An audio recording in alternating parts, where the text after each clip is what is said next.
ഒരുപക്ഷെ നൂറ്റാണ്ടുകളോളം ഇനി മസ്ജിദുൻ നബവി വികസിപ്പിക്കേണ്ടി വരില്ലാത്ത വിധം അതിവിപുലമായ വികസനമാണ് ഫഹദ് രാജാവിന്റെ നിർദ്ദേശപ്രകാരം ഹിജ്റ 1405 1414 അഥവാ 1984 കാലത്ത് മസ്ജിദുൻ നബവിയിൽ നടന്നത്. അതിനു മുമ്പ് പള്ളിയിൽ ഒന്നിച്ച് നമസ്കരിക്കുവാൻ സാധിച്ചിരുന്ന ആളുകളുടെ എണ്ണത്തിന്റെ 9 ഇരട്ടി ആളുകൾക്ക് ആ വികസനം മൂലം പള്ളിയിൽ നമസ്കരിക്കാൻ സാധിച്ചു. മുൻഭാഗത്തെ തുർക്കി പള്ളി 4056 ചതുരശ്ര മീറ്ററാണ് ഉള്ളത്. ഒന്നാം സൗദി വികസനത്തിലെ 12,270 ചതുരശ്ര മീറ്റർ കൂടി കൂട്ടുമ്പോൾ മൊത്തം വിസ്തൃതി 16,326 ചതുരശ്ര മീറ്റർ ആയിത്തീർന്നു. അങ്ങനെ 28,000 പേർക്ക് ഒന്നിച്ച് നമസ്കരിക്കാൻ സാധിക്കുമായിരുന്നു.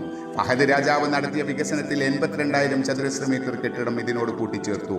1.5 ലക്ഷം പേർക്ക് അതിൽ നിന്ന് നമസ്കരിക്കാം. കൂടാതെ മച്ചിന് മുകളിൽ ചൂടാവാത്ത മാർബിൾ പതിച്ച് 58,280 ചതുരശ്ര മീറ്റർ സ്ഥലം നമസ്കാരത്തിന് സൗകര്യപ്പെടുത്തി. 90,000 പേർക്ക് അവിടെ നമസ്കരിക്കാം. ബാക്കി ഭാഗം അടുത്ത വീഡിയോയിൽ.